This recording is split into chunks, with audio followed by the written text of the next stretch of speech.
இப்போது இட்லி செய்கிறதுக்கு முழு உளுந்து இட்லி செய்கிறதுக்கு 4:1ங்க. 5:1 கூட போட்டுக்கலாம் நீங்கள். நான் 4:1 தான் போடுறேன். 4 பங்கு இட்லி அரிசிங்க. இது இட்லி அரிசி நீங்கள் ரேஷன் அரிசியில் கூட போட்டுக்கலாம். நீங்கள் ரேஷன் அரிசி போட்டிங்கன்னா உளுந்து வந்து கொஞ்சம் கம்மியாக போடணும். 4க்கு 3/4 அழாக்கு போட்டிங்கன்னா போதும். நான் எனக்கு அழாக்கில் தான் எடுக்கிறேன். ஸோ 4 அழாக்கு இட்லி அரிசி 3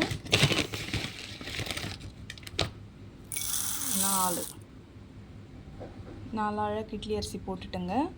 இப்போ வந்து இதுக்கு வந்து 1 அழாக்கு வந்து உளுந்து போடணுங்க, கருப்பு உளுந்து. 1 அழாக்கு கருப்பு உளுந்துங்க.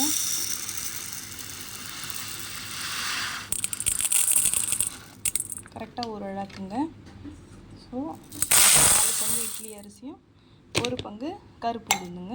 இது பாருங்கள், உடம்புக்கு ரொம்ப நல்லதுங்க. இது என்ன பண்ணணும்னா நல்லா வாஷ் பண்ணிவிட்டு அரிசியும் உளுந்தையும் நல்லா வாஷ் பண்ணிவிட்டு நீங்கள் நல்ல தண்ணியில் வந்து ஊற வச்சுடுங்க. அந்த தண்ணியை ஊற்றி நம்ம வந்து அரைச்சிக்கலாம். ஸோ இப்போ இந்த உளுந்து வந்து ஒரு நைட்டே ஊற வச்சுருங்க. ஒரு 8 மணி நேரம் குறைஞ்சது ஊறினோன்னா நல்லா இருக்குங்க. அந்த தோலோடு போட்டு அரைக்கும் போது நல்லாவே இருக்கும். ஸோ இது வந்து அவசியம் எல்லாருமே சாப்பிடணும், ரொம்ப நல்லது. இது வந்து நார்மல் உளுந்தை விட விலை கம்மி தான், பட் ரொம்ப ஹெல்த்தி, இது நல்லது உடம்புக்கு. ஸோ இப்போ நான் வாஷ் பண்ணிவிட்டு காமிக்கிறேங்க. இப்போ வாஷ் பண்ணி கொண்டு வந்துட்டேங்க. நல்ல தண்ணி ஊற்றி வச்சுருக்கிறேன். அதே மாதிரி உளுந்தும் நல்லா வாஷ் பண்ணி கொண்டு வந்திருக்குங்க. இது கூட வந்து ஒரு ஸ்பூன் வந்து வெந்தயம் சேர்த்துக்கோங்க. வெந்தயமும் போட்டால் ரொம்ப நல்லாயிருக்கும். ஸோ அவ்வளோதாங்க. இப்போ இதை நம்ம மூடி போட்டு ஒரு 8 மணி நேரம் வச்சிடலாங்க. நான் வந்து ஓவர் நைட் அப்படியே ஊற வைக்கிறேன். நான் இப்போ ஊறினதுக்கப்புறம் காமிக்கிறேங்க. இப்போ உளுந்து ஊறிடுச்சுங்க. நைட்டு ஃபுல்லாக ஊற வச்சுங்க. இந்த பாருங்கள், தோல் ஈஸியாக வருது. இப்போ அரிசியும் ஊறிடுச்சு நல்லா. இது இப்போ நான் கிரைண்டரில் போட்டுடலாம்.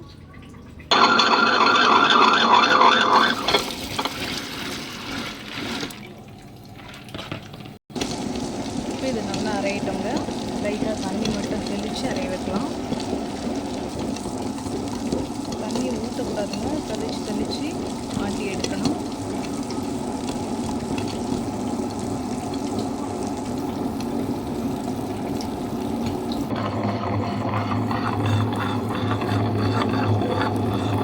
அரைஞ்சிட்டுருக்குங்க. இன்னும் நல்லா நைஸாக அரைக்கணும். இன்னும் கொஞ்சம் நேரம் ஓட்டு 10 நிமிஷத்துல இவ்வளோ நல்லா அரைஞ்சிருச்சு. இன்னும் கொஞ்சம் அரையணும். இப்போது இந்த மாவு அரைஞ்சிருச்சுங்க. அரைஞ்சிருச்சு. இப்போ இதை எடுத்துட்டு அரிசி போட்டுக்கலாம்.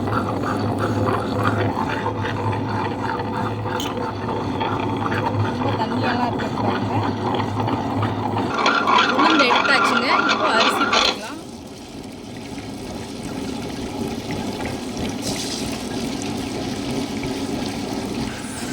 இப்போ அரிசி போட்டாச்சுங்க. தண்ணி ஊற்றிருக்கேன். அரிசி அரைஞ்சிட்ருக்கு.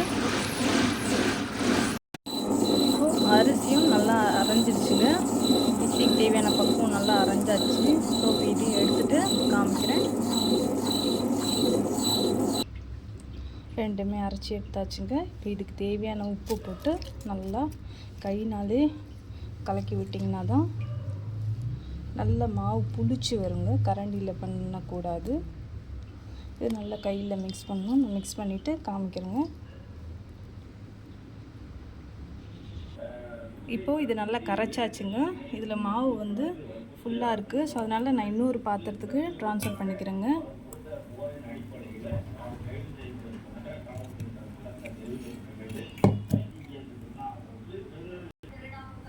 இப்போ இதை கரைச்சி வச்சு ஒரு 8 மணி நேரம் புளிக்க வைக்கணுங்க. மூடி போட்டு ஒரு 8 மணி நேரம் புளிச்சிச்சுன்னா மாவு ரெடி ஆகிடும். நான் புளிச்சதுக்கப்புறம் உங்களுக்கு காமிக்கிறேங்க. இப்போ ஒரு 8 மணி நேரம் ஆயிடுச்சுங்க. மாவு புளிச்சிருச்சு. இப்போ பாருங்கள், சூப்பராக புளிச்சு நல்லா பொங்கி வந்திருக்குதுங்க. இதை நல்லா வந்து அடிச்செல்லாம் கலக்கக்கூடாது. நல்லா ஒரு ஜென்டலாக லைட்டாக அப்படியே ஒரு மிக்ஸ் கொடுத்துருங்க.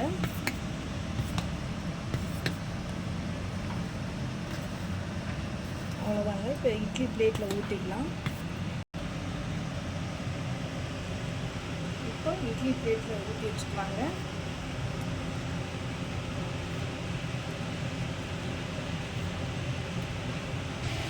அதுக்குள்ளே வந்து தண்ணி இங்கே கொதிக்க வச்சுட்டேங்க. கொதிக்க வச்சுட்டு இட்லி ஊற்றினா நல்லா சாஃப்டாக வருங்க. ஊற்றிட்டுலாம் கொதிக்க வைக்கக்கூடாது.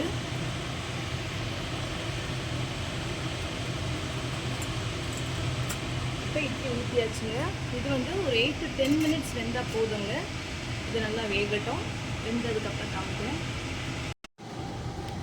இப்போ 10 நிமிஷம் ஆயிடுச்சுங்க. இட்லி வெந்துருச்சான்னு பார்க்கலாம். இது கருவேப்பிலையோடைய காம்புங்க வெந்துருச்சு. ஸோ இப்போ இட்லி எடுத்துடலாம்.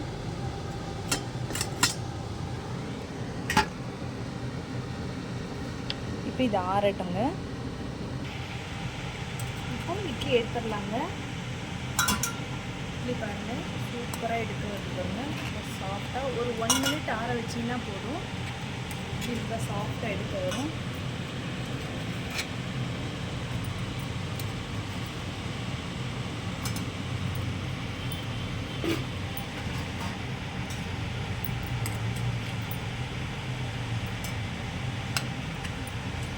ஒரு பந்தாக இருக்குது பாருங்கள் இட்லி. அவங்களுக்கு ஒரு இட்லி எடுத்து ஓப்பன் பண்ணி காமிக்கிறேன்.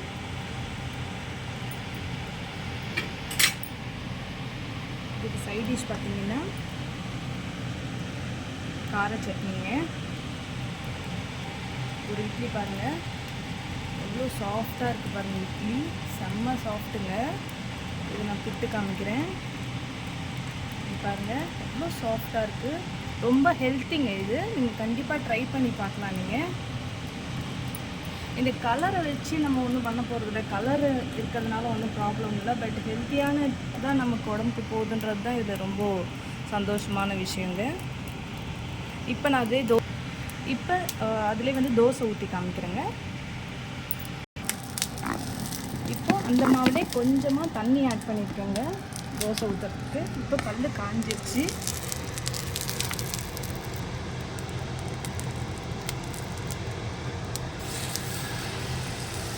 அதெல்லாம் மெல்லிசாவும் சுடலாம், திக்காகவும் சுடலாம். ஆனால் இந்த தோசை வந்து மெல்லிஸை விட நல்லா திக்காக சுடுறது இன்னும் சூப்பராக இருக்குங்க.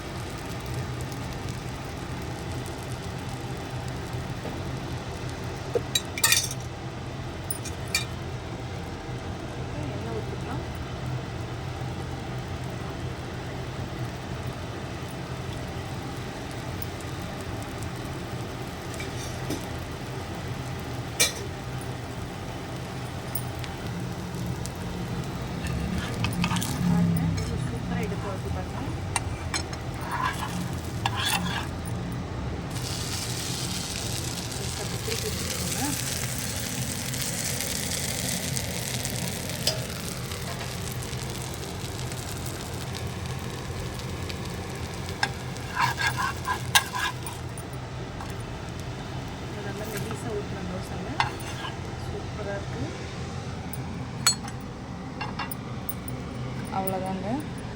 தோசை பாருங்கள் எவ்வளோ கிறிஸ்பியாக இருக்குது பாருங்கள். நீங்களும் இதை மறக்காமல் ட்ரை பண்ணி பாருங்கள். பிடிச்சிருந்தா லைக் பண்ணுங்கள், ஷேர் பண்ணுங்கள், சப்ஸ்கிரைப் பண்ணுங்கள். மறக்காமல் உங்கள் ஃப்ரெண்ட்ஸ் அண்ட் ஃபேமிலிக்கு ஷேர் பண்ணுங்கள்.